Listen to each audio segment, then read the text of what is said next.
about what it all means for us.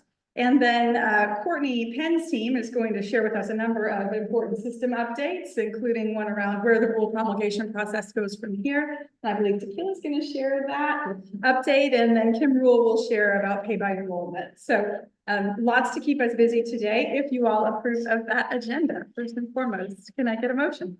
So moved. Thank you. We have a motion Second. and a second here in the room. All in favor in the room? Aye. Any opposed? And our folks on the phone, Betsy? Aye.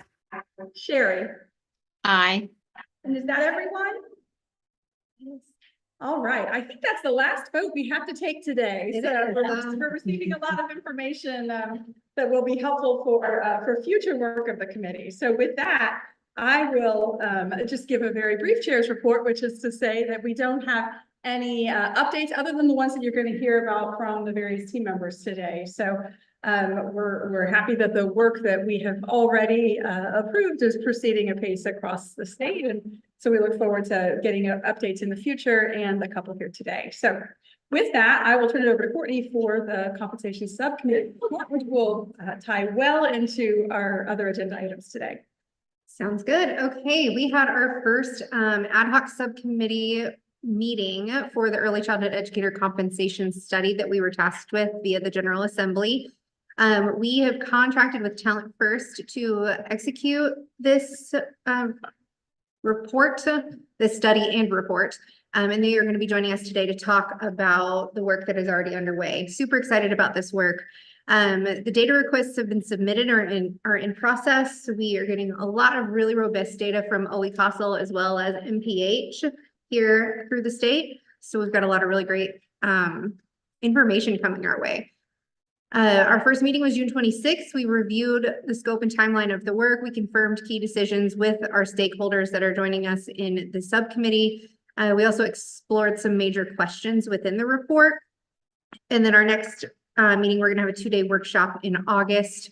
The 29th and 30th is going to be an in-person meeting, and we're going to do a Lego serious play activity, which actually contains Legos. So I'm very excited about that. I've never done one of these before. So Talent First is going to run that with us, and it is a facilitated thinking, communication, and problem-solving technique that we can use for complex problems. So that is our report out from the subcommittee. Mark is chairing that subcommittee. He expressed interest in doing that with his background in the business sector. So it's been a fun experience so far. I'm happy to answer any questions. Is that date again? You get the date? You said August 29th and 30th. Yeah, but only the subcommittee members have to come. Yep. Mm-hmm. Where's Talent First coming from? Are They're actually in Michigan. Oh, Michigan. Mm-hmm. Okay. Great. And they'll share more about their background here in just a little while. So, all right. With that, I think Dr. Hanan Osman, if you don't mind coming up to the table so everyone can hear you. We look forward to the presentation from the newly appointed Executive Director of the Indiana Association. Hanan, will you come over here? So, yeah, I just want to make sure that it picks up your sound, and you can then see, you can actually run your own slides if you want. Congratulations, Hanan, for your new role. So, thank you. I appreciate the opportunity to come and talk to you just a little bit about what Indiana AYC is doing concerning the priorities of the Elac. And I guess whatever I'm going to say today is just to set the stage for the important work that the compensation subcommittee is going to be working on. So I'm just going to provide you with some data, but before that, I would like just to remind everybody of who we are. So Indiana AYC is a state affiliate of the National Association for the Education of Young Children. We have been fortunate enough to receive some state funding and other fundings that will help us to move our mission. So our mission is not stranger than the great work Elac is doing. So we are here to promote high quality learning environments for children through birth through age 8. And then that will happen by, we believe that will happen by connecting the research, practice, and policy.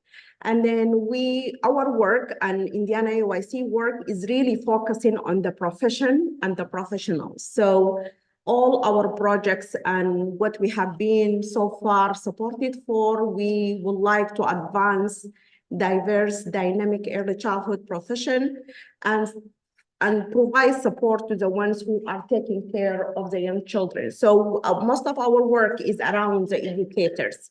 So we work with them on behalf of children and behalf of the families. And we put that all the time in front of our eyes, whatever we are doing, because we want to make sure we have outcomes for Indiana children. So that's what we always about. So Some of those children are outside of here. There was a large cheer from the camp downstairs, so they're supportive of Hanan's comments. Oh, maybe there are some ghosts here too. Okay, yeah. So we do this, and I don't know how familiar you are. Maybe I will come next time just to talk about our projects. But I want to focus today on the projects that will lead to the compensation study. But we have the Teach Early Childhood Indiana. We have the professional development line with the Teach and the non-formal CDA project.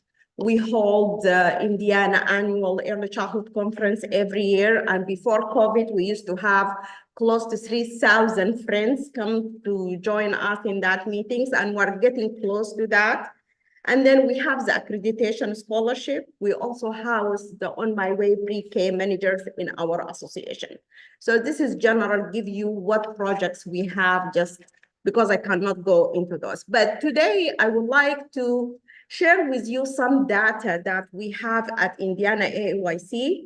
The first one, I will go far to 2019.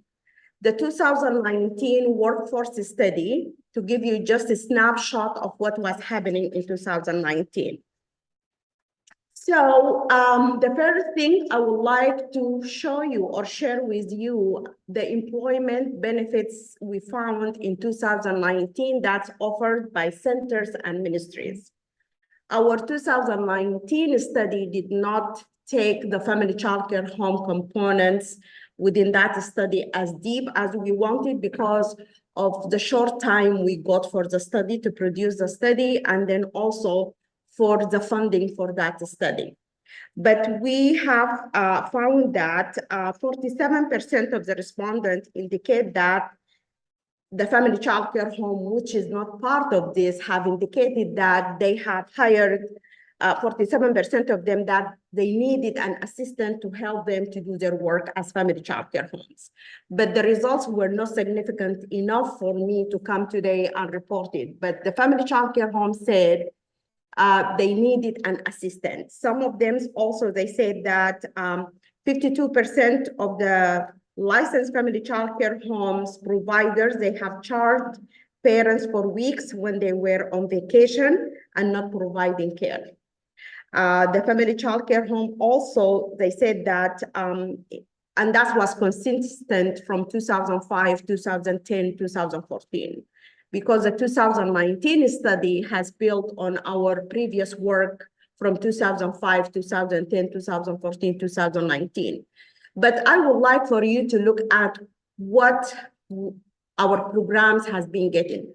The paid vacation, the paid holidays, and then also after that is the reduced childcare fees are the main benefits that our programs has been offering to their staff. So, and then you are going to see some kind of numbers that has gone up and numbers has gone down on some of them. So the baseline, for example, for the paid holidays was 80% in 2005, and in 2019, we found 78% who were offering paid holidays. So fully paid health insurance in 2005 was 7%. It was reduced in 2010, 2014 stayed at 4. And then in 2019, we went back just to the 7%. But as you have seen here, there's not a lot of programs who are offering that benefits. Okay. The next one, I would like to share with you the self-reported earnings in childcare centers and ministries. Wages for Indiana early learning educators has remained relatively stagnant. You're not going to see there's huge difference between 2005 to 2019. This finding is in line with the compensation trends for the border education workforce across the state of Indiana. A recent analysis of the Indiana educator compensation trends indicate that when controlled for inflation and cost of living, Indiana educator salaries have been consistently decreased, reaching an 8% decrease from the baseline till the time we have reported. Over the 5 years, that has been the case in a lot of numbers you are going to see here. Further, a recent report by the Rockefeller Institute on Government found that Indiana was ranked 50th in the terms of teacher pay growth over 2002 to 2017. And I'm not sharing something that you don't know. I know all of you know that. But it's a great reminder. Yeah, great reminder why we're doing what we're doing. The mean for hourly wage for our preschool teacher in Indiana, and we will exclude the labeling of childcare workers and special education teachers.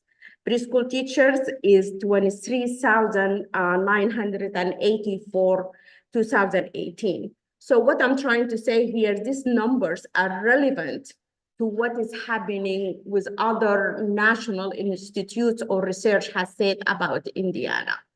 So in 2005, the highest hourly earnings for our teachers was $11.40.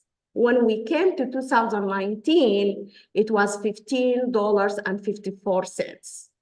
So there is not that huge gain we wanted to see, and that's on the 90th percentile. The minimum wage or the lowest hourly wage for the teachers is, and as you see, again, we have a problem in early childhood. Some people call themselves teachers, some of them call themselves lead teachers, and of course we have the assistant teachers. So the lowest in 2005 was $6.15, which is matching the minimum wage at that time. And then in 2009, we have bumped up that to $9 and $9 only. I thought it's $9 and only. So if you compare that to the assistant teacher, actually, I'm not going to see a huge difference. So again, the competencies we are requiring the lead teacher or the teacher to have and what we are compensating them is very similar and very close to the assistant teachers, even though the responsibilities of the assistant teacher might not match what the teachers or the lead teachers will have. So, and this is one of the things in the subcommittee, the compensation subcommittee, we talked about the responsibilities of the people in the classroom. Then, excuse me, can I ask a question? yes, Courtney, go ahead. Would you prefer that I save my questions for the end of the presentation or to ask as we go? Just let me know what you need, because I'm writing quickly. Yeah, okay. Go ahead. Okay, before I forget, like the order of things, I'm sorry. So this is Mark. And the first slide, does the research that you have available provide further detail about the breakdown in those benefit analyses for, you know, let's say ministries versus centers versus at-home care? I mean, can you is there more detail about that? Because I think that's going to end up mattering as we sort of assess the situation. Yes, so that's definitely. Definitely there is some more data I can share around the centers and the ministries and the difference between them. And even I'm going to show you another study we have done in 2021 and 2022 will give you even more insight into that and more recent. But the Indiana 2019 workforce study is available, and I will be more than happy to send it to Courtney, and she can send it to all of you, and we'll give you that information. Okay, and then I guess an add on to that question would be, because it matters, can we break that data down into regions, urban, rural, north, south, and I know that may sound picky, but it does matter. I live in Northwest Indiana, which is basically a Chicago suburb. You know, life is different here, pay is different here, and, you know, cost of living and so forth. And so I think if we're going to make sense of an effective compensation study, we need to at least have as much detail as possible. That would be my request. And I'm going to give you that information towards the end of the slide, no, the middle of the slides. We have done it by regions, and Okay. you're going to see how each region has fared out. Perfect. Okay. Second question would be pertaining to slide 2, I think it was. The decrease in some of the wages from 2014 to 2019. That's a long time. 5 years is a big time frame, and I'm not sure what conclusions to draw from a decrease in wages, other than if they're measured differently. And then, of course, you know, since 2019 was the last window of data, I would assume that 2024 would be the next window if you're doing 5-year increments, which would be a post-COVID world, which the labor market has completely changed since 2019 in ways that we still don't completely understand. And I think I'm just wondering where or when we get the most up-to-date data to kind of really measure where we are in real time. And then the last question I'll have is, is this wage information inflation adjusted? Because that's changed a lot over the period of time since 2005 when the first data was shown. So I'll try and keep my comments to a minimum, but those are all questions that I would have to want to know more about the studies. First of all, thank you for all these comments, and because I think they are very important, but those wages were not counted for the inflation, the one that are reported, because they are self-reported earnings. They are going to be better ways to measure those, and we are hoping in the next study we'll be able to do that. But no, we did not count for that. Post-COVID, I know there are some agencies who are working right now on collecting more recent data with the Berkeley University, I think, on the Indiana wages and stuff like that. But I will be able to share with you in a little bit COVID effect on the wages of the teachers. But beyond that, I know Early Learning Indiana is involved in a workforce study right now to give you that information. And maybe we can have that as part of what Early Learning Indiana is working with Berkeley University, to see if there is any decrease, what the dynamics behind those decrease, what has happened to lead us decreasing the wages in a state of raising or increasing the wages.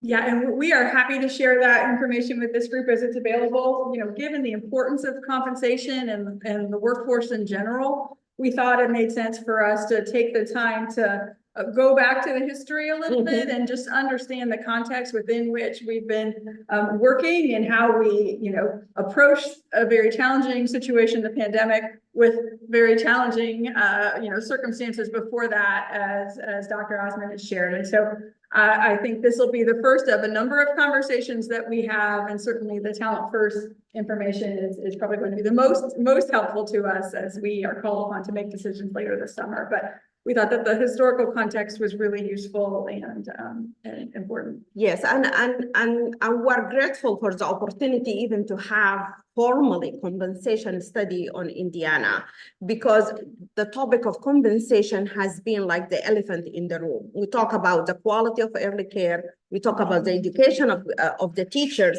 but we never been down the compensation and why the compensation is the way it is. So this is a historical background, because Indiana NYC historically in the state has been the one who's doing the workforce, and we are just like everybody else waiting for the results from the current one. This is a snapshot for the 2019. This is again self-reported earnings for directors and family childcare homeowners. And as I have shared with you, we did not do deep work in 2019 regarding the family childcare homeowners.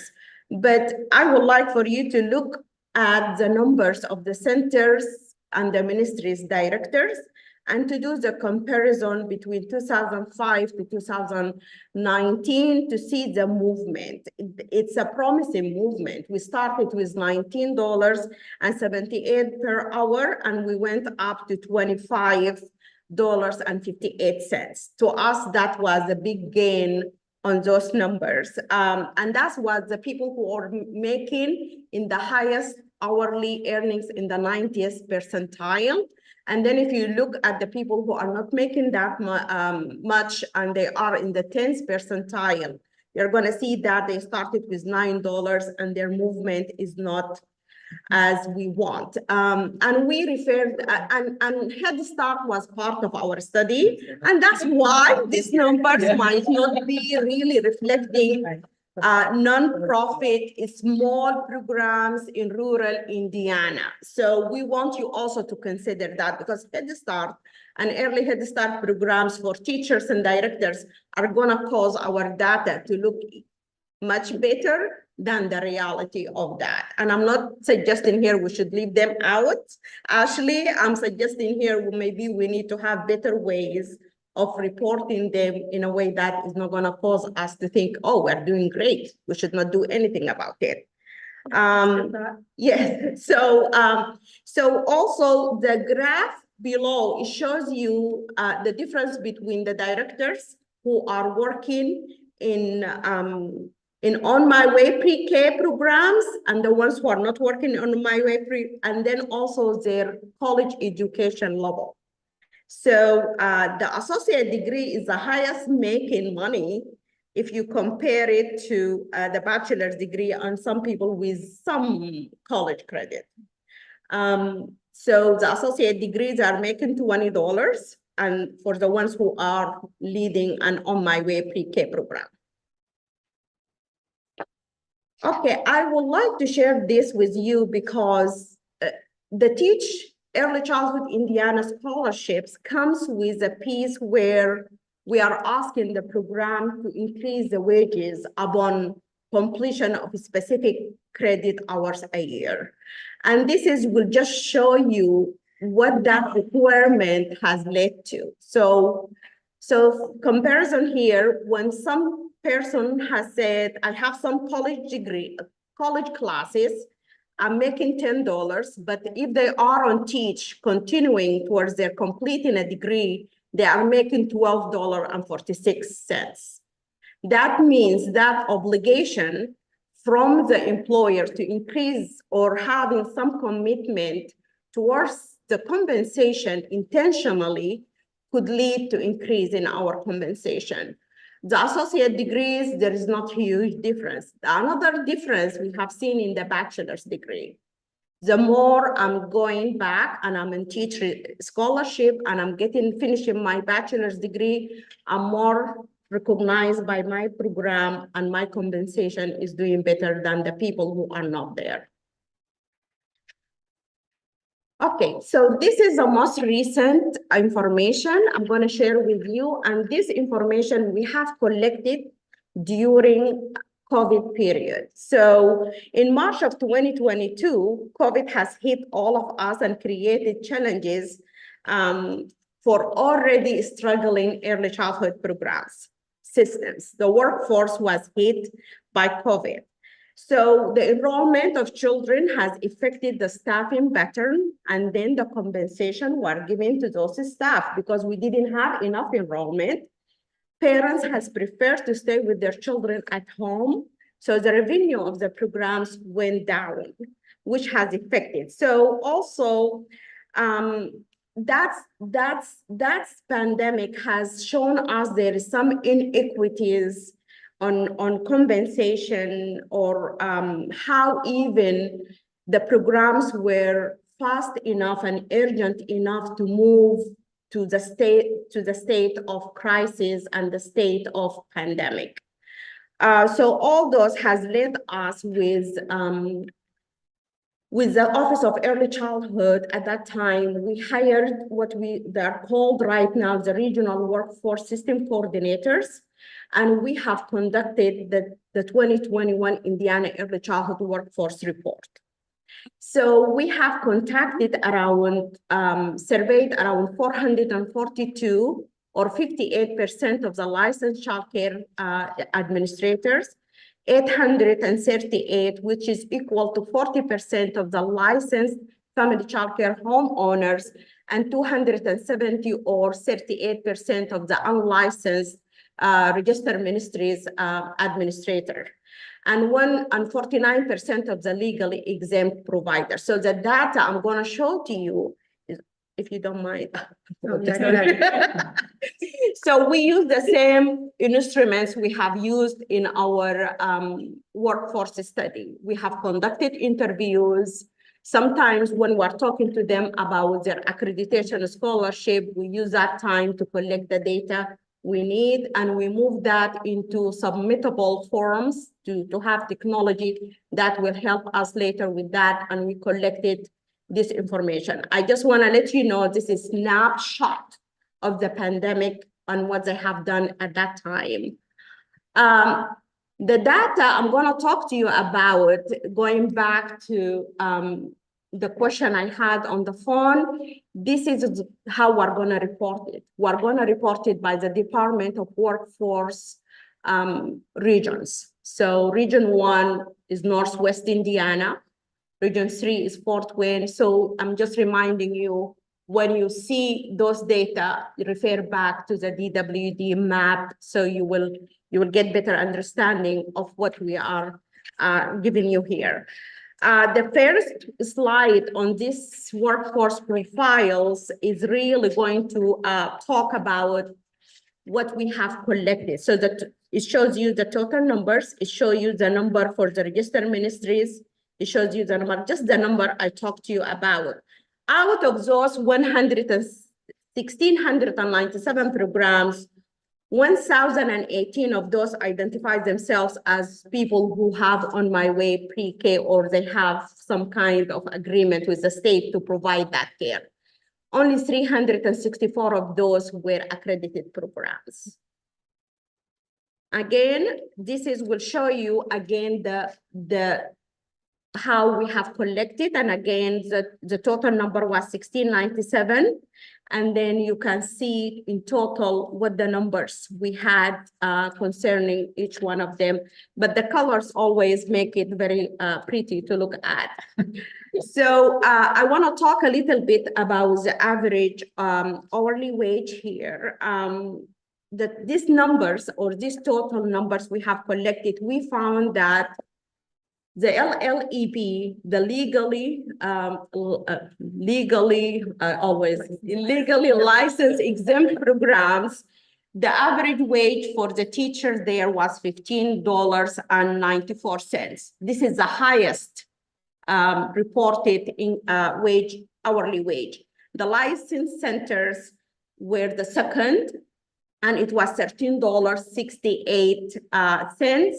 And then the licensed home, the registered ministries came the third, $10.94, and then licensed homes, given their income, given what they give to the employees, was $10.23.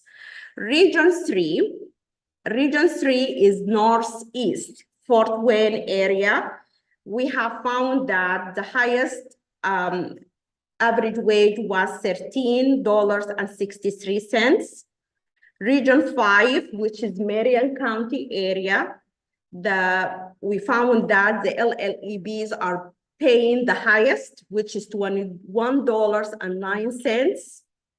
And then region 11, which is Evansville area, we found the licensed centers were paying more than LLB's homes or any other place, and they were given, the average was $14.48.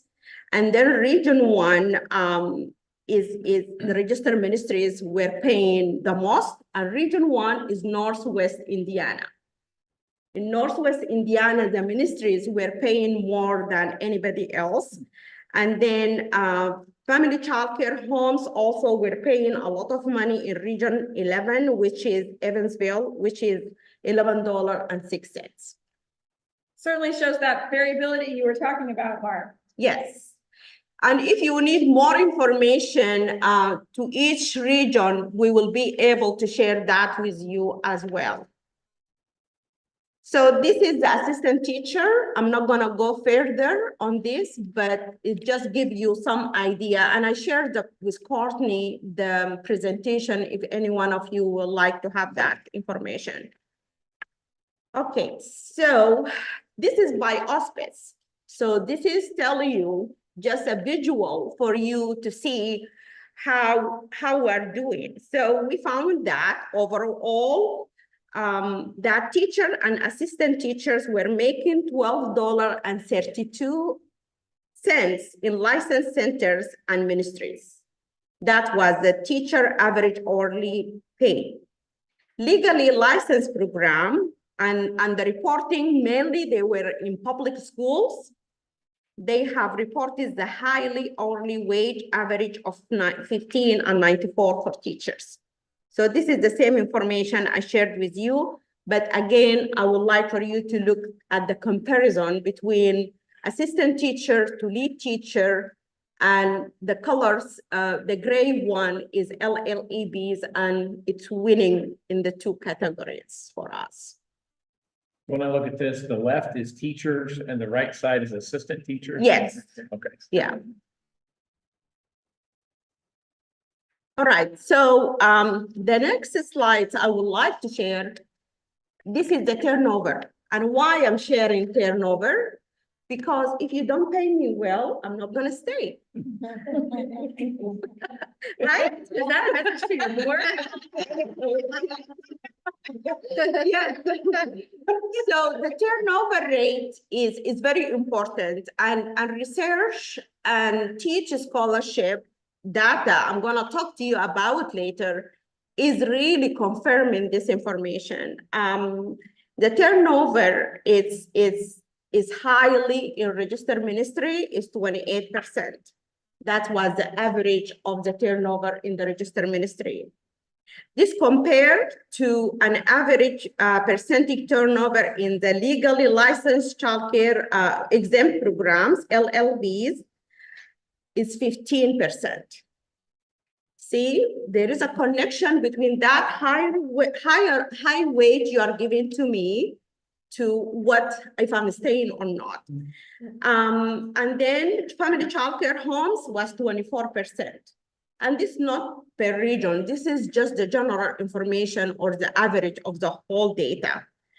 And then this is we're very consistent with the turnover reported in 2005, 2010, and 2019 Indiana workforce study. So this is have shown us a licensed center. And So really not getting better or worse, but I mean, it's still, Yes. it's still bad. Yeah, it's still bad, Maintaining but bad. we are maintaining our badness, you're right. So licensed centers and unlicensed registered ministries reported 43 turnover of the assistant teacher. So the teacher are staying, but the assistant teachers are changing jobs as we are going. So this is the benefits offered by, and again, those I will be able, if you look at the question on the phone was, how we know by auspice what we are offering. And this slide is showing you the overall benefits we're given is again paid holidays, which match our 2019 workforce study. And then it's still giving you by colors what the registered ministries are paying for, what the LLAP, what the licensed centers is going to show you at each category where the auspices are falling. And we will be able to give you that information by region if you are interested to have that. Okay, so what Indiana AYC is doing to help resolve the problems. So we have involved with Berkeley University and the Center for the Childcare Workforce Study. And then we have created or we have brought the model work standards to Indiana. And our workforce coordinators are using this in their technical assistance with programs and directors. So we have created taking turnover sessions. In those sessions, we are discussing the compensation and the turnover, and we are using that resource to help the program set goals, how they can reduce their turnover. So it's a technical, so again, our workforce coordinators by region, and that's how they are tackling each region. Another things we are doing, we are working, the workforce coordinators are working and providing career coaching to the professionals who are working in those programs so they can support them with navigation of jobs, navigation of compensation, so they can advocate on themselves on what they need to have and make them able to look for jobs. And we have the job board, Nimble, we're working with that. So there are so many ways we are trying to provide technical assistance. I cannot leave without giving you the data of the Teach Early Childhood Indiana, because the quality of early care and education, and I know you all agree with me with that, a child is receiving is directly connected to the education and the compensation of the early educators. So the education is giving them the competencies they needed so they will be able to do their jobs. And then the compensation is also giving them the satisfaction with their jobs, and the child will have continuity of care, and the teacher is not changing her job every day. So the TEACH program is offering educational scholarship to the professionals so that we can address key issues of under education, poor compensation, and high turnover. That's how the TEACH scholarship is designed. So the teacher scholarship link all those together, and we have a commitment from any program who would like their teacher to use the scholarship. We link that to their commitment to increase their wages and their salaries.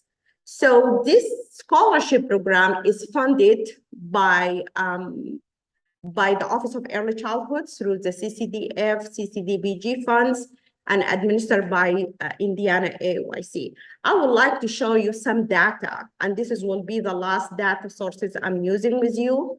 For education that we believe is going to make the difference, the recipients on the associate degree scholarship has completed average of 14.68 credit hours per contract. The recipients on the bachelor's degree has completed 17.4 per contract. And this shows you also the sponsoring program or the employers, they do invest on their teachers' education. The recipients in Indiana, all of them, and this year we had around 1,500 and something. So we have supported through these public dollars, we have supported average of 10.621 for that credit hours. We pay it directly to the schools. We purchase credit hours from higher education. And then the GPA for our associate degree was 3.3. Those people are working full time and still were able to get those GPA. And then the bachelor's degree was 3.2. The compensation Can I for ask a question just on yes. the education front before we move on? So of those recipients, and I know there's some of them are still in stride, do you have a sense of completion rates for people who are receiving a TEACH scholarship towards those degrees, maybe compared to their peers who are aren't not TEACH using? eligible? Yeah. Yes. Do we So have that some information? of course, some of them who are not, the ones who are not eligible for TEACH, they are not eligible because they are working full time, and those are not working full time. So I have more time to finish the degree. I will finish the degree faster there, but the completion rate might not be as high as the people on teach, because the people on teach are receiving advising from the college, but also they have an advisor at Indiana AYC who navigate with them higher education. But we have been responsive, Maureen, for these people who said we want to go faster, and they are meeting teach requirements because we want to have equity. If you are not meeting teach requirement and you can go on your own, get a student loan and finish quick, we wanted to give that to the people who are meeting teach requirement. So we have created accelerated pathway within teach. We have people who took around 28 credit hours in 1 year and they were successful. But we attach that to their academic excellence. If they are not successful, we are not going to pay for that because we're putting public dollars in unsuccessful attempts. Yes, so we have done. Then also we have some people who are not meeting teach requirement of the program, say, I don't want to pay the 10% or the 5% of your education. We created a scholarship model called Working Scholar, where we will pay for the education, but we don't give them bonus, for example. I see. Yes, so we created some models that will help with that. So we have seen increase of 10% for our associate degree. When they came to teach first, and then by the end of 2023, they were jump of 10% in their salaries and wages. And then 8% for the people who want a bachelor's. And again, I will link that back to the turnover. So our retention rate for the associate degree is 98.8. People do not leave their programs. And then for the bachelor's degree is 97.4. So that being said, if you have any questions, I will be more than happy to take it if you have time. Doctor, I have one question, Mrs. Mark, again. Just a question. Okay. Does the scope of your work include not only pretty comprehensive data, it appears, do you draw conclusions, make inferences, sort of observations about the data that you've collected, or is it just, to present the data? And I don't mean that in the way it might sound, but I'm just curious about your insights. Yeah, so we have a full report with recommendations, but when I came to the Elac today, I came with neutral lenses. I didn't want to come and force Indiana AYC recommendations for the group because this is not what I have been asked. But if they told me, Hanan, come with your compensation data and your recommendations, I could have come with my recommendations. But those reports, I will be more than happy to share with you. They have analysis, they have recommendations. And believe me, I'm gonna work very close with the Elac committee to make sure that whatever recommendations we have suggested, we find the common ground to have those executed. Because those data we're providing to you today, we cannot take lightly, and we need to build on our history before we can go forward. Other questions? Well, is that going to be made available to all of us that full report? Yes. Okay. And I will send you the workforce and this report as well. Okay. Thank you. Great, thank you very much. We appreciate your updates. All right, with that, we'll turn to the current compensation study that is underway by Talent First. And if you want to give any more preamble there, Courtney, or we just want to turn it over to. Let's just turn it over to Alex. Thank you, Courtney. Can everybody hear me? Yes, thank you. Awesome. Well, thank you for having me this afternoon. Courtney, do you mind driving the slides for me? Happy to. All right. So a little bit of background on Talent First. I know it was asked earlier, but essentially we are a CEO-led nonprofit. I think the best way to describe us would be sort of a think and do tank on education and workforce issues. So a lot of our work tends to be regional, focused on the 13 county West Michigan region. But we've sort of recognized over the years that a lot of the systemic challenges that we're trying to address require policy level solutions. So this year we did a lot of work around early educator compensation. So we worked with some organizations at the state level to produce a compensation report specific to Michigan with a proposed wage scale, really benchmarking early educator compensation against roles that require similar knowledge, skills, and abilities. So I believe that is sort of what led to us being approach to do a similar project for Indiana. But even based on the initial conversation we had with the subcommittee, I think 2 weeks ago, it sounds like there's going to be a few slight differences in how we're approaching this specific study. So you can go to the next slide. So we have kind of a few guiding questions that emerge from that conversation. I think the most pressing one is the first one here, which is really how do early educator wages compare against jobs that require similar skills and credentials? So essentially looking from the lens of a potential worker or a job seeker, sort of what is the impetus for me to choose this career? What is the monetary benefit this is providing me aside from similar occupations that would be easy transitions for me? Second question here is really around the regional or geographic differences. So as discussed on our last meeting, we thought it would be best to align with the economic development regions. If it makes more sense to align with the workforce development regions, can absolutely do that. I think we're selfishly learning a little bit from Hanan's presentation, and just thinking about how we want to slice up the geographies. This would also include looking specifically at the urban, rural, and suburban, and how wages compare across those specific geographic levels. The third question here is really around quality rating. So essentially, is there a significant difference in compensation across providers based on their quality rating? Fourth one that is not on here is around the auspice. So very similar to what Hanan just presented on. Are there significant differences in wages across different auspices? And then finally, and probably most important, is really around recommendations.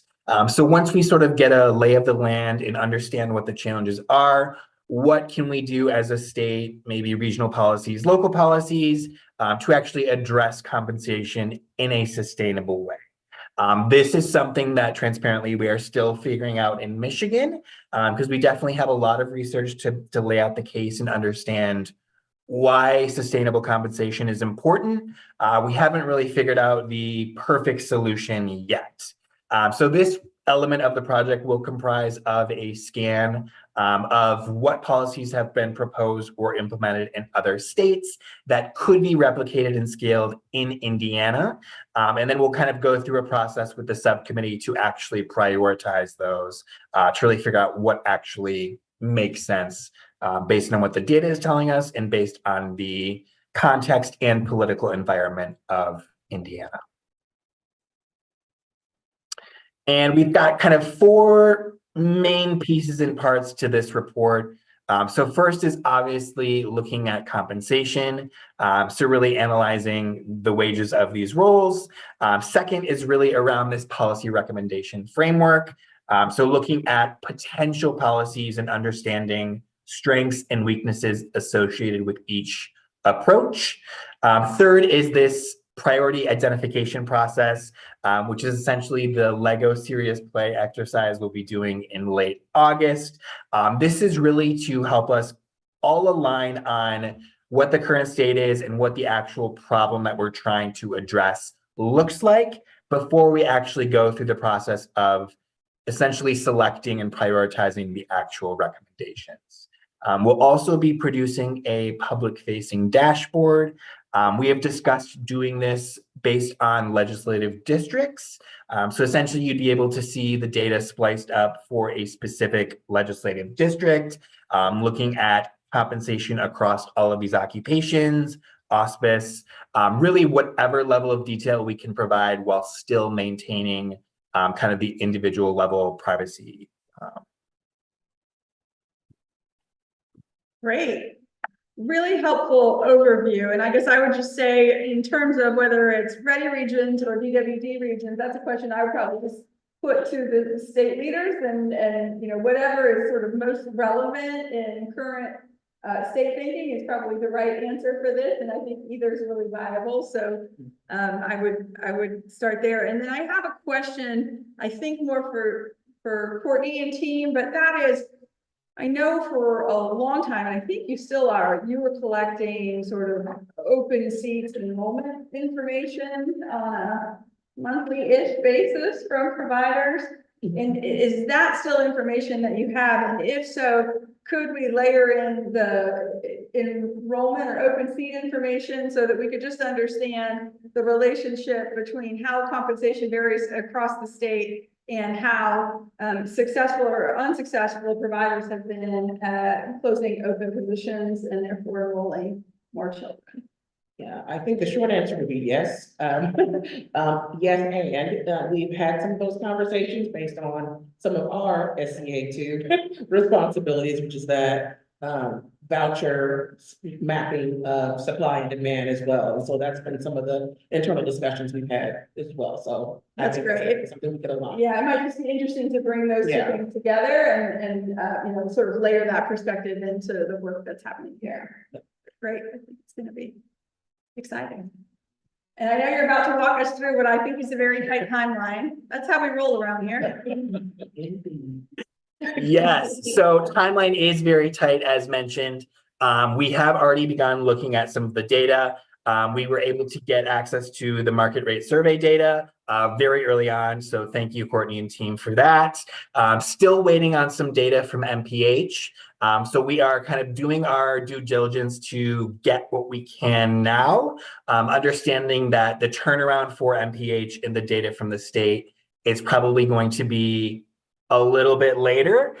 So we're kind of working on multiple ends and making sure that we can deliver by September, which I don't think will be a problem. So hoping to have preliminary report from the data that we have access to ready, hopefully later this month.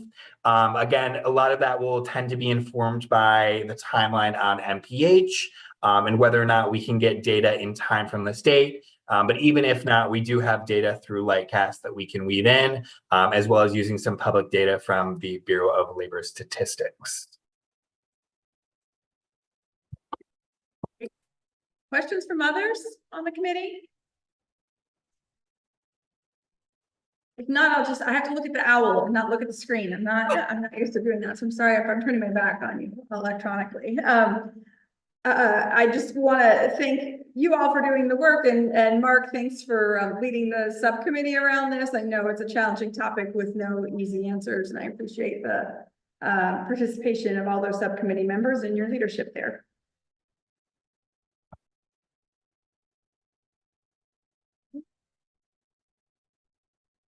All right, I know you've had a lot of data thrown at you already, so I'll try to be brief and keep this high level.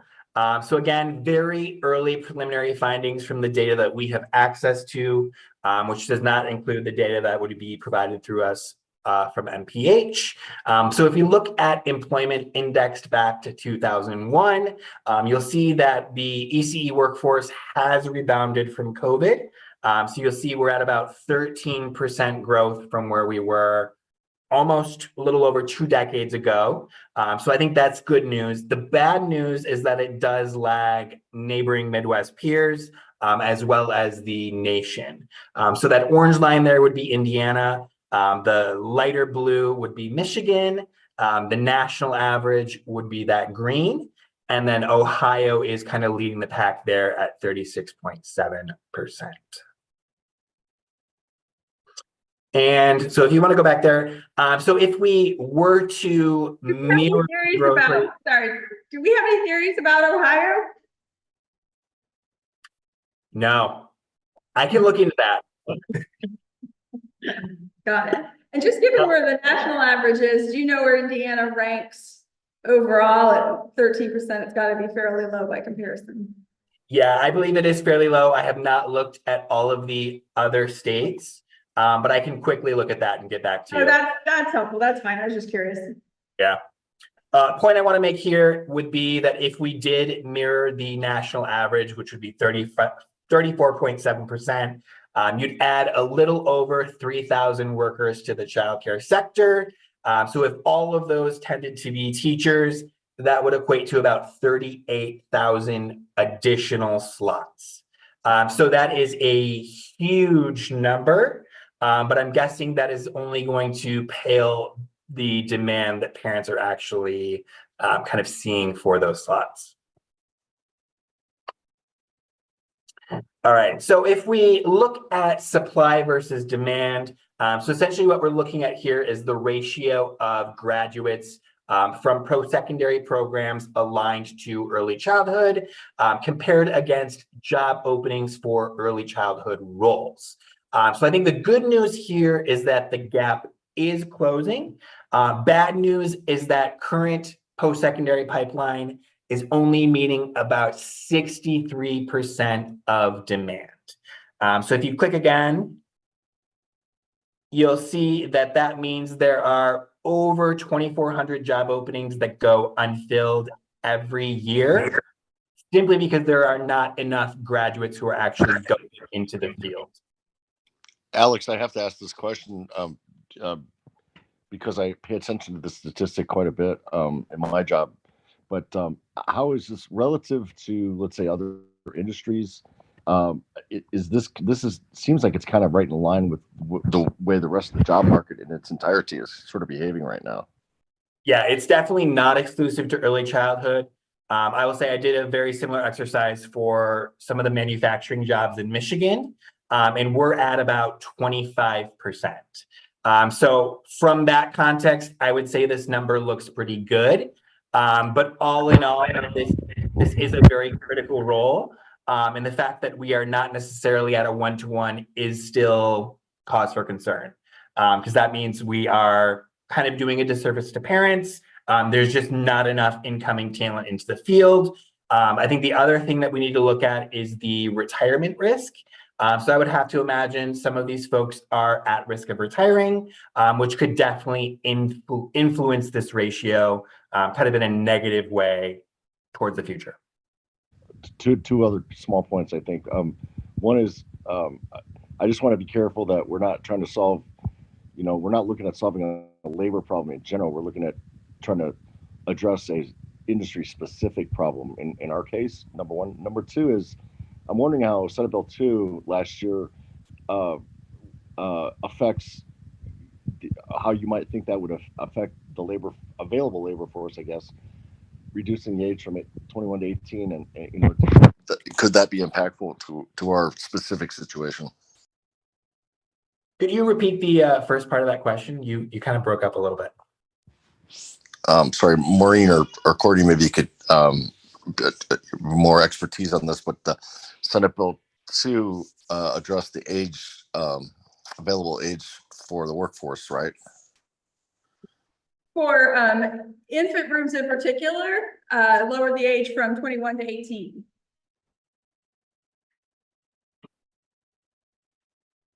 Yeah, I do think that would absolutely play a role.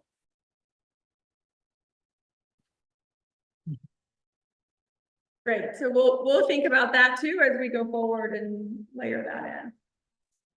Can I get just a real quick clarity? When you're talking about graduates, you're talking about associate and bachelor's, or what is that put both together? Is that how you're measuring this? Or is it CDAs, or what graduates are we? All of the above. So any post-secondary program. Okay. So could be certificate, could be associate, could be baccalaureate. Thank you. And then if we look specifically at wages within early childhood against wages as a whole, you'll see that the early childhood workforce or early childhood educator workforce falls pretty comfortably in the bottom 10th percentile of the wage distribution. So you'll see here the median wage for aides and floaters is about $15.93, whereas lead teachers are at about $16.28. I think the concerning thing here is that it is very, very close to other occupations like food prep workers that do not require any advanced education at all. Some of those don't even require a high school diploma. So essentially, we have a very qualified, highly educated workforce that is falling in the bottom 10th percentile of the wage distribution in Indiana. If you compare that against admin roles or kindergarten teachers or elementary school teachers, those tend to fall a bit more squarely in the middle. So 45th percentile for administrators, 52nd for kindergarten and elementary school teachers. I think that's also concerning because the roles are very, very similar. So there's a high degree of overlap in the actual competencies that are required to be a lead teacher versus a kindergarten teacher. But the fact that there is such a large wage discrepancy is quite concerning. But again, this is definitely not exclusive to Indiana. When we look at the numbers in Michigan, it's very much a similar situation. It's just sort of how the cards have fallen, and the fact that the wage distribution tends not to favor the early childhood system. That's really helpful information. I think as we finalize this slide, if you could also add elementary school principals, since we've got childcare administrators in there, I think that's a helpful comparison. Yeah, absolutely. All right, and then if we look specifically at comparable roles that don't require advanced education, so we've got kind of the childcare worker, which is more akin to an aide or a floater, here at about $13.90. The bars on the right show corresponding occupations and the degree of overlapping skills. So you'll see recreation workers here is about 88% of the same skills as childcare workers, pays a higher wage, about 12 cents higher per hour than the aides and floaters. Whereas one of the most compatible occupations on the far right, home health and personal care aides, that earns a median wage of about $14.44. So again, we are very much looking at occupations that require similar levels of education, and again, specific skills in looking at how competencies are overlapping. And you'll see that generally the childcare workers are some of the lowest paid occupations in that education group.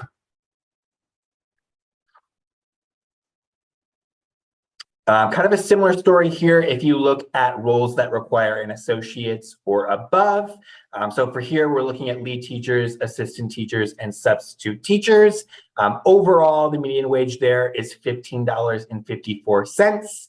And you can see, again, very similar occupations here on the right. Some of those don't require bachelor's degrees.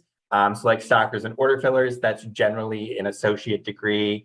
Office clerks, very similar situation. You'll see on the right there, self-enrichment teachers. That would be like a yoga instructor. It could be a tennis coach.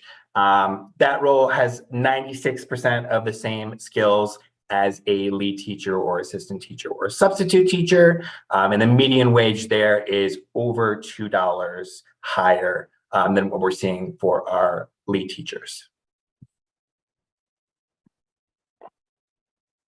All right, and that is all I had for you guys. Any questions right now? I don't have, I don't have a question. Well, I guess it is a question, but not one. It's more of a question / suggestion. And when you were going through some of the slides, I was writing a note to myself. So one of the things I would like is, I think would be helpful to see as we look at the comparison of Indiana versus our surrounding Midwest states, are what is their CCDF, like what funding do they get? What's their bucket that they get from the Office of Child Care for CCDF? Because each state is established by their median incomes within their states. Like those buckets are established based on taxes and all the good things that each state pays. And that's how that spits out how much Office of Child Care deems that state should have in order to be helpful in that capacity. So that's the one thing, like that'd be interesting to see. And then also to see along those lines is how much each of the states in these scenarios, what is the state funding backing the CCDF dollars? Because I mean, as I talk to my counterparts who I was just with back in May, and Courtney and I will be with them in a couple of weeks here at our state territory administrator meeting, Sam, in Virginia, these are hot ticket items across, to your point, across the country. But we also know that there are people across the country who are getting additional dollars for early care and education through state dollars. So I would love to be able to see, to really be able to compare this apples to apples and to really be fair, I think we'll need to see those fiscal nuances as well, that you really paint the whole picture. Yeah, great suggestion. We will absolutely have that. Other requests for Alex? Or questions?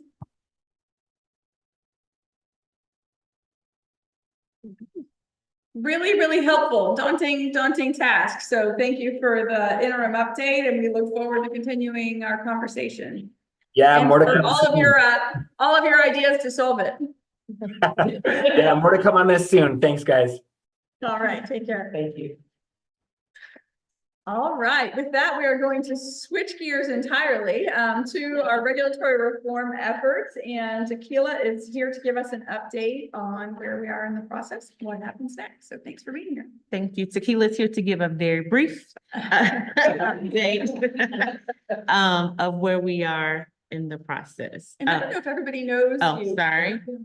I am Tequila Welch. I am the director of the licensing department within OECASL. So I can And still she's been stay. around forever, so probably actually everybody does know her in this room, but still. Prior to this work, I did a lot of the quality work with the QIS system. So I have been in this role for almost 2 years, not quite 2 years. So very big undertaking coming into this seat, fulfilling Courtney's shoes. So we are working on the regulatory change and just the improvement recommendations. So this is just a recap of some of the recommendations that was set forth. The recommendations from Elac, from the policy equity group, all of those things.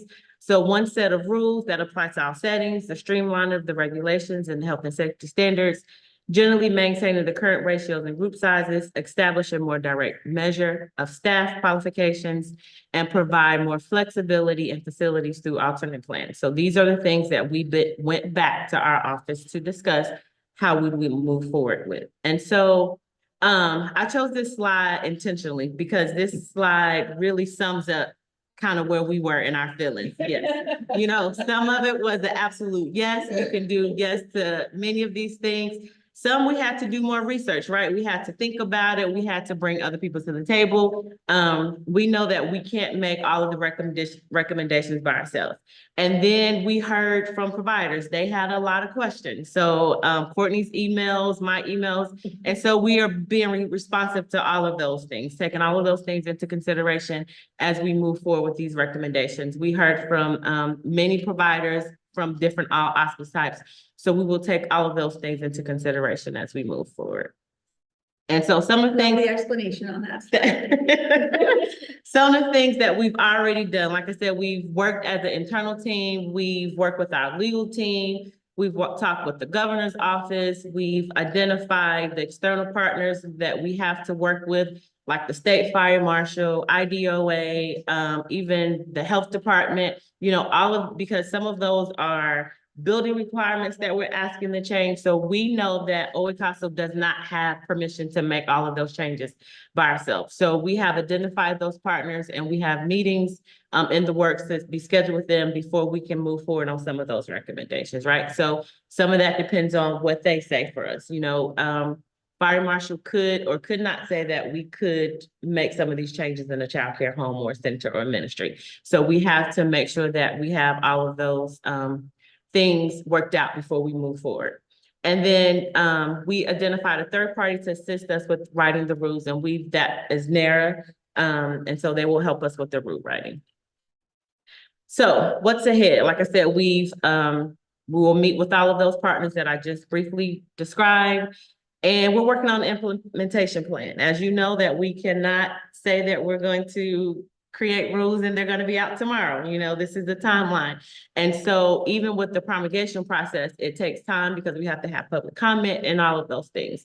But our goal is to engage stakeholders before we have the rules go to promulgation so that we can decrease that amount of time that it will take, because public comment has to happen. And so we know that writing these rules affects many people in their businesses. So we want to engage them in the process. So once we have a final set of rules, we will engage some of the groups that we have previously worked with, the provider, the group that helped with these initial recommendations.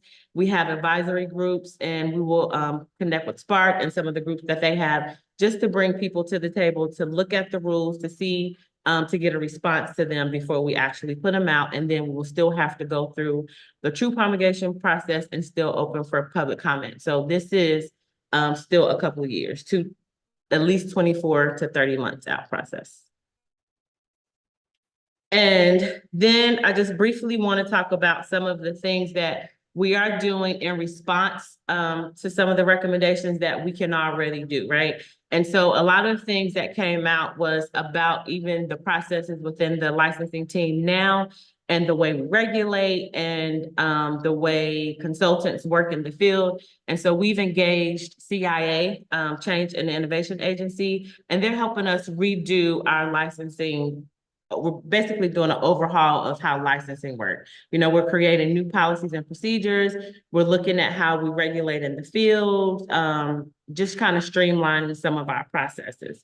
And so with that, we're trying to change our shift from regulatory to consulting. And I think we can make this easy because the ultimate goal is to decrease the burden on providers, right? So we know that starts with our office and how they understand the rules, and even knowing that when we write these rules, that we have to write them in a way that the providers can read and understand them, and not that we have to create additional documents for them to read and understand what we're asking. So all of that is in the works. We're also implementing things that came out of the last legislation session, just like the 18-year-olds and some of those things, and even thinking about where we can make some concessions right now, some of the things that we can change, right? So we're saying 16 and 17-year-olds can work in school-age classrooms, but how can we add additional, is there room to say that they can also be an assistant somewhere? So those are things that we're working through to see how we can support. And then even with that, the micro facility work, we created a micro facility work group because we know that that necessarily wasn't in the recommendations from this committee, but it was something from the legislation. So we have to add that into as we're working through. So we're trying to make sure that we're incorporating all of that as we work through this new process. And lastly, just some additional considerations in that micro facility, definitely something to consider. How does it fit into the recommendations? And IN Kids, as we know, IN Kids has been underway for quite some time as our new system. And if we redo a lot of these rules and things, how does that fit in? So we're having those conversations now to make sure that as they're still building our IN Kids, that we can comfortably make some of the changes in the recommendations. The promulgation timeline, it's not necessarily just us that gets to make that decision on how long that takes. And then also some of these changes, our partners have it also written in their rules and regulations. So is that something that they have to go back and change in order for us to make some of these changes? And that's it. Questions for Tequila? And Tequila, you like us well enough to come back on a regular basis to provide us updates. on how it's Absolutely. progressing. I absolutely will. Good job, thank you. Thank you. All right, next up, Kim Rule is going to come share with us about the state's efforts under pay by enrollment. I'll let you run, but I have. Hello, everyone. My name is Kim Rule. I am the Director of Family and Subsidy Supports at Elac. And I'm excited to be able to share with you a little bit about our update around pay by enrollment, which is a transition that we're making actually beginning next week. So I think everyone in this room is aware that Indiana is committed to ensuring that all children have access to early learning opportunities to prepare them with the skills required to thrive in kindergarten and beyond. This change to pay by enrollment aligns not only with OECASL's priorities, but also Elac's, to really increase the supply and sustainability of high quality providers. So we're really excited about this opportunity. On July 15th, Indiana will transition from an attendance-based voucher model to an enrollment model, which will really lower burdens and increase financial stability for providers and enhance service experiences for families. Currently, in our current model, CCDF and On My Way families record attendance through a swipe method. So they use a POS machine. Families are issued cards and they really have to kind of clock in, clock out on a regular, very consistent basis for providers to be paid. So that current model creates several challenges, not only for families, but also for providers. It can, delay payments if families are not staying on top of those swipes. If they miss swipes, they have to go back and sort of do a correction method, and the process is very cumbersome and can be very burdensome. So when we move to an enrollment-based model to replace daily attendance, OECASL is going to assume that all children are present and full-time unless a provider marks them absent. This change is going to reduce that daily burdens for families and also really strengthen that payment practice for providers and hopefully make it easier for providers and families to participate in that voucher program. So the most exciting part about this is that in this new model, we will no longer have a POS machine that providers will have to use. I think that we've heard from providers for years that this is very challenging, not only for them, but also for families. So we're really excited to take those away. A newly developed provider portal, actually we call it the parent provider portal, has been developed for providers to use to be able to not only keep track of their attendance, but to be able to mark those absences that will be required of them. So providers will be responsible for tracking attendance, kind of internally and recording child absences in an every 2-week kind of period. And then, so really they'll just have to be able to go in and mark absences. Families have so many absences they're allowed to use throughout the year. And so if a child does need to be absent, they can use those absences and the provider can still continue to get paid. So providers will no longer be able to have to manage those daily or missed swipes, which they do right now. And that is really going to help their sustainability and just their business practices in general. So really for this enrollment-based model, there's, for families, we really anticipate 2 positive outcomes for families and for providers. Again, creating that modernized experience for families. Families can now become eligible, receive their vouchers, and they're really kind of done at that point. They can log into the provider portal and access their information, but they really don't have to go in and improve absences or anything like that. So providers will really have more control over those business practices. Again, kind of eliminating those daily hassles for families and really anticipate by removing some of those burdens to really open the access up for families to more providers that will hopefully want to come into our system and be part of that CCDF voucher program, taking away those burdens. So we're really hoping that that is a positive impact there. Wait, one more, go back up. Sorry. And then for providers, again, more modern experience for providers, streamlining those administrative burdens, eliminating the need to manage that daily attendance, and really empowering providers to be able to be in charge of their own business. And then creating, of course, that greater financial stability for childcare programs. And this is just to really just give you an idea of what the provider portal will look like when a provider logs in.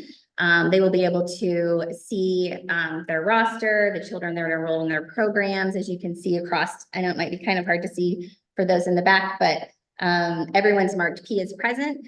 And then if they're absent, they can go in and mark those as absent. And then those kind of grayed out areas are off days. So we kind of assume, we're doing some assumptions for programs that they will have off days on Saturdays and Sundays, but they do have the ability to go in and make those changes on their own. So that really does give them a little more control over that practice. So if someone is open on a Saturday, they can go in and change that and mark those children present on those days as well.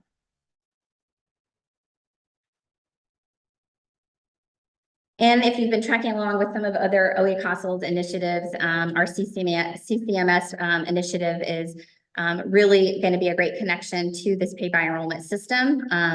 We are working with our preferred vendors of the CCMS to have an API bridge into our state system.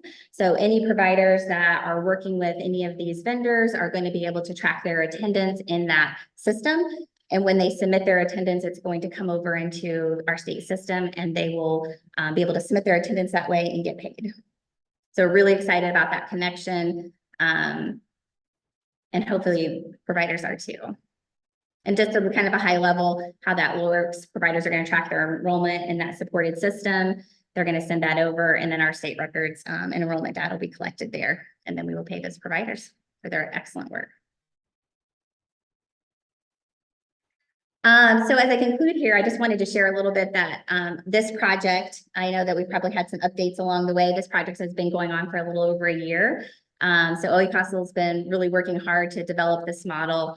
It's been quite a heavy lift. We have a really strong project team, of course, the executive team, and we don't do that in silo at OE CASEL. So we work with some fantastic contractors and vendors who have supported us all along the way. We do really feel like that this is going to be a really positive change to really ultimately strengthen the childcare system in Indiana. Some resources that we have for providers and family as we've kind of prepared for this transition has been really important to us. So we do have a website on FSSA's website. I'm happy to share that. We have deployed a lot of provider communications and webinars and trainings so that we can help ready this. Is a big change from one payment vendor to another. We've had a lot of great engagement from providers. I think of the webinars that we started in May until through June, we've had over 1,800 providers engage with us. We've offered those in English and in Spanish. We have developed a lot of tools, checklists, quick guides that will hopefully allow providers to be able to come alongside this transition very easily. So you're welcome to go check those out. And yeah, I think that's it. Yeah. Thanks for your time. I would love to take questions. Other Kim. Okay, right. So with it, so I'm representing public school who already has a student management system. Okay. How would we be able to, move forward with the pay by enrollment if we are not using one of the 3 vendors? So you will connect to the provider portal that we have. So the provider portal is for everyone. So the CCMS is really kind of an extra advantage if you're part of that. But any program who's eligible for CCDF and has children enrolled and is tracking attendance, much like for On My Way, for your On My Way kiddos, because I know that you guys have a lot. Right. You will get information to log into the provider portal, and that's where all of your information will live. Okay, but it would still be the same as if you had one of the 3 vendors, or you're just marking It will be absences? Yes, you would just be marking absences in that Okay. system if you're not in a preferred vendor. Okay. Yep. And if you're in a preferred vendor, you'll be marking that attendance and it will come over.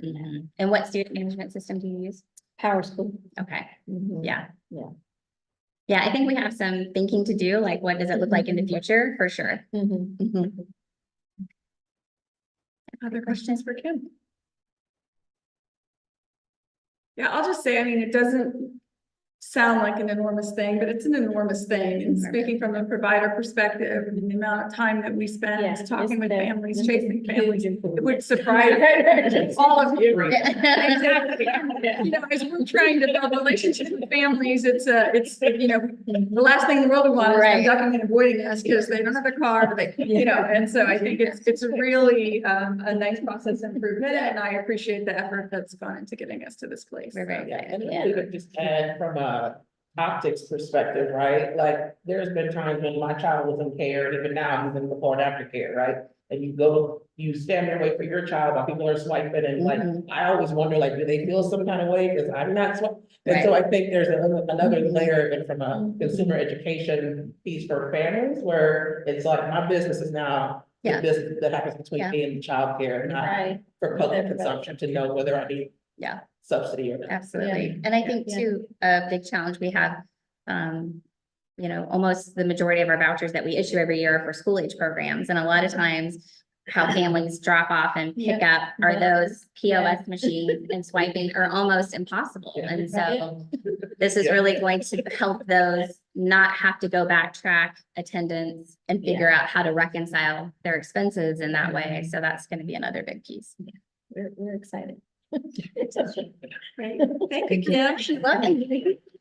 Sorry, Maureen, real quick, Kim, what is the timeline? Did I miss that? I was watching the PowerPoint, but what's the timeline? Yeah. for when it's gonna be? It will actually, our system does the transition this weekend and it will begin July 15th, so Monday. Perfect. Thank you.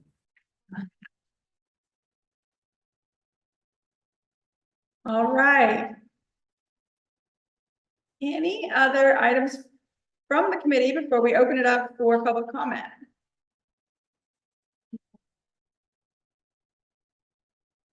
All right, well, with that, I welcome comments from those guests here in the room. If anyone would like to offer public comment. I don't know if we have a list working today, Courtney. That's okay. Then if you would, just sort of form a queue over here if anyone wants to offer comment. The queue is short. All right. Well, seeing none, with that, I believe we are ready to adjourn. Our next meeting is September 10th at a location yet to be determined. Will it be outside of Indianapolis? We're considering meeting Michigan, our friends in Michigan, closer. So we might be up north. We're not actually gonna meet Michigan, right? Yeah, Michigan. We're meeting Michigan. That's exactly how. We're considering going up north a little bit to meet our friends at Talent First halfway, potentially, if anybody's interested in hosting us. This is my plea too. Yeah. All right. So we can talk about. Okay, we'll sort that out, Yep. but we'll see you all on September 10th. In the meantime, we are adjourned. Thank you. Thank you.